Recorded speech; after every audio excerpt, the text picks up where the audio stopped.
ओम नमः सिद्धेभ्यः। ओम नमः सिद्धेभ्यः। अहिंसा परमो धर्म की, आचार्य गुरुवर श्री कुंड कुंड भगवान की, आचार्य गुरुवर श्री ज्ञान सागर मुनि महाराज की।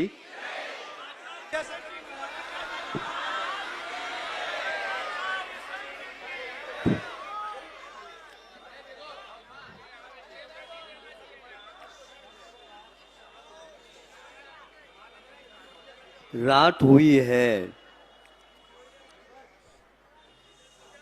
और कल सुबह सुबह हमें कुछ कार्य करना है, अत्यंत आवश्यक कार्य है।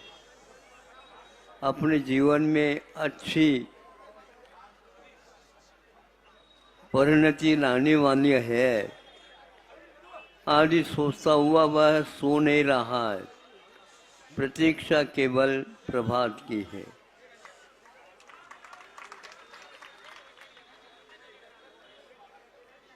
और यह प्रतीक्षा की घड़ी एक प्रकार से उसे सोने से मना कर रही है और वह सोना नहीं चाहता, इसलिए नहीं सोना चाहता। सोने के उपरांत नींद लगने के बाद अब खुलती क्या नहीं खुलती हम नहीं कह सकते। दिन उगते ही खुल जाए, नियम नहीं है। दिन के बाद हम आंखें मल ले तो संभव है, और यदि उन आंखों को नहीं मलते हैं तो पुनः झोंका आ जाता है। प्रतीक्षा प्रभात की है।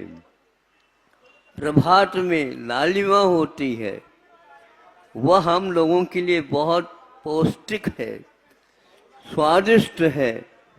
महाराज, लालिमा काय की स्वादिष्ट होगी?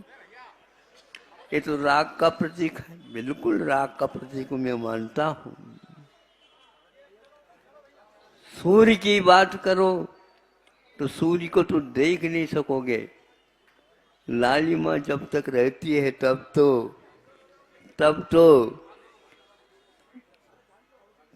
देखना छोड़ करके हम दूसरा कार्य करना नहीं चाहते, उसकी अप्रतीक्षा है। लालिमा तो जब अस्ताचल की ओर जाता सूर्य, उस समय में भी होती है। ग्रंथकारों का कहना है उगते समय की भी लालिमा है और डूबते समय की भी लालिमा है, किंतु दोनों में क्या अंतर है? बहुत अंतर है। कितना अंतर है? एक जगाती एक सुलाती, इतने अंतर दोनों में विद्यमान।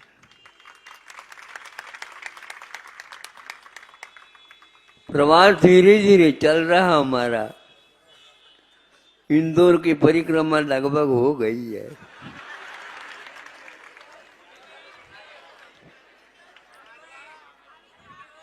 ये लोग कह रहे हैं महाराज समोसर मंदिर कब होगा, कब बनोगे, कब आओगे, कब आओगे, कब आओगे। मैं समझता हूँ जितने कॉलोनी है, जितने जहाँ कर गए हैं वहां पर ऐसे ही तो समोसर लगता है, कोई अंतर ही नहीं आता।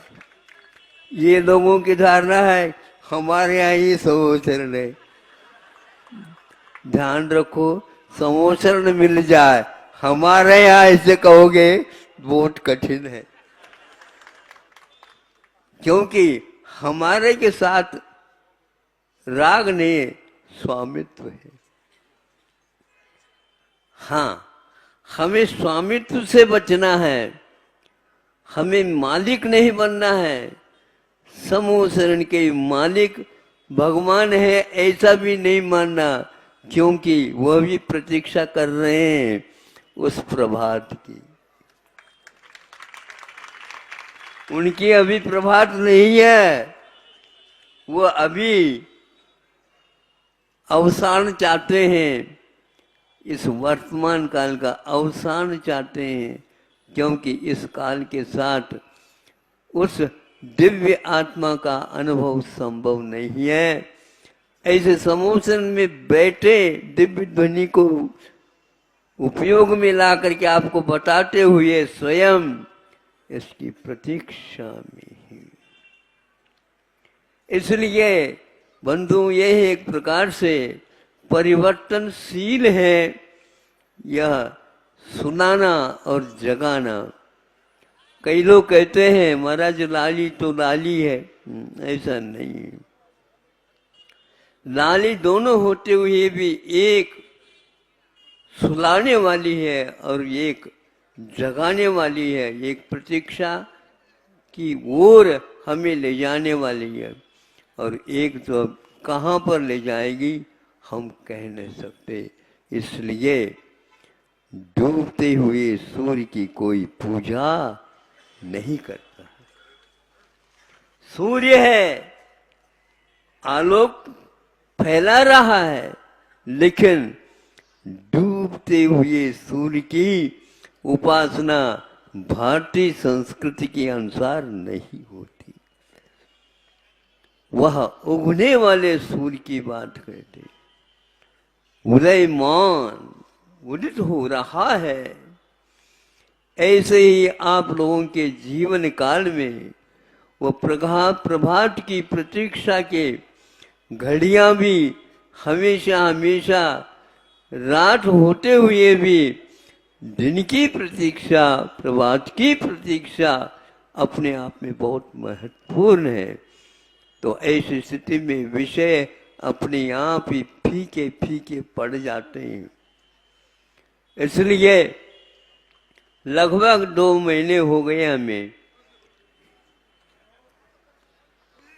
महाराज आखिर इंदौर में क्या कर रहे हैं? कर कुछ नहीं रहा, हो रहा है वो देख रहा हूं। इतना अवश्य है, यहाँ की आकुलित जनता वर्षों से प्रतीक्षा कर रही थी।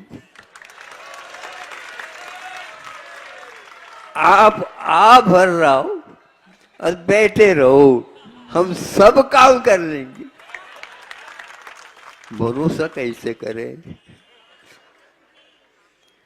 कुछ तो कार्य प्रारंभ कर दो, मंगलाचरण, फिर बाद में देख लेते। एक मंगलाचरण करते गए, और हमारे परोक्ष में भी ये बहुत कुछ कार्य जो योजनाबद्ध होते हैं, जैसे मान लो वो उपस्थित है ऐसे मान करके काम कर रहे हैं, होता ऐसे मुक्त होने के उपरांत जो अनुभव होगा वह संसार दशा में नहीं होता। कार्य प्रतीक्षा उसको करोगे तो कार्य करते हुए प्रतीक्षा करो।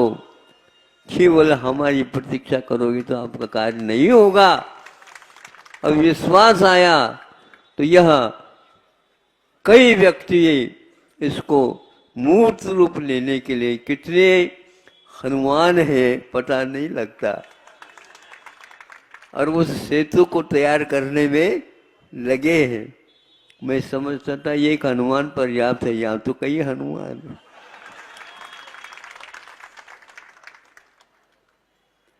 कई हनुमान तो हो सकते हैं, लेकिन राम तो एक ही होगा। मामला गड़बड़ है। बहुत सारे राम हो जाएंगे तो अनेक समोचरण होंगे। हमें तो एक की आवश्यकता है ताकि हमारी गति जल्दी जल्दी उन्नति की ओर बहुत बढ़ जाए। ये प्रतीक्षा है। इसलिए यह कभी भी धारणा न बनाओ कि हमें भगवान की आराधना करना विकल्प कारक नहीं है, अनंतकालीन विकल्पों को समाप्त करने का कारण है। जो निर्विकल्प है उसके हम विकल्प करते हैं, वह हमारे बंद के लिए भले थोड़ा सा काम आता हो, लेकिन वह मुक्ति के लिए कारण होता है। क्योंकि भगवान की आराधना हम उस अविनश्वर पद के लिए कर रहे हैं, और अविनश्वर पद के लिए जो कुछ भी भाव होते हैं वे हमारे लिए वरदान ही सिद्ध होते हैं। कोई भी इसमें संदेह न करो। थोड़ी सी प्रतीक्षा की घड़ियां बहुत लंबी जैसी लगती है, लंबी होगी तभी तो कार्य भी पूर्ण करोगे। थोड़े समय में कार्य नहीं होने वाला है। बहुत अच्छा है, जिस उत्साह के साथ आप लोग कार्य कर रहे हैं, तो उसी उत्साह के साथ दिन दुगनी और रात चौगुनी वाली बात करते रहेंगे। अवश्य ही आपका वह अंतिम क्षण भी आएगा जिस समय आप जो चाहते थे वह। कई बार हमने इंदौर वालों के मुख से सुना, मोक्ष फल प्राप्त आए फलम निरुपामिति। तो ऐसा नहीं कहते ये लोग, इनकी क्या है समझ में नहीं आता, इष्ट फल प्राप्त आए बोलते। अब इनका इष्ट क्या है पता नहीं, वही जाने। लेकिन इतना अवश्य है कि वह उस मोक्ष फल के साथ पहले की भूमिका भी सुदृढ़ बनाना चाहते हैं। मैं तो चाहता हूँ, ये बहुत अच्छा है। ये कामना अपनी ढंग से अलग है। कभी अवसर मिल जाए तो मैं कहूँगा, मोक्ष मार्ग का ही संतों ने कुंद ने वर्णन नहीं किया, किंतु स्वर्ग के मार्ग का भी उन्होंने बहुत अच्छे ढंग से प्ररूपण किया। केवल आप मोक्ष मार्ग की बात करते हो, कुंद के दृष्टि में और कुंद के वाणी में यह भी बात लिखी गई है कि स्वर्ग का भी मार्ग होता है, और स्वर्ग का मार्ग यदि सुरक्षित रहेगा, मोक्ष मार्ग को आना ही पड़ेगा, इसमें कोई संदेह नहीं। अहिंसा परमो धर्म की। हेलो।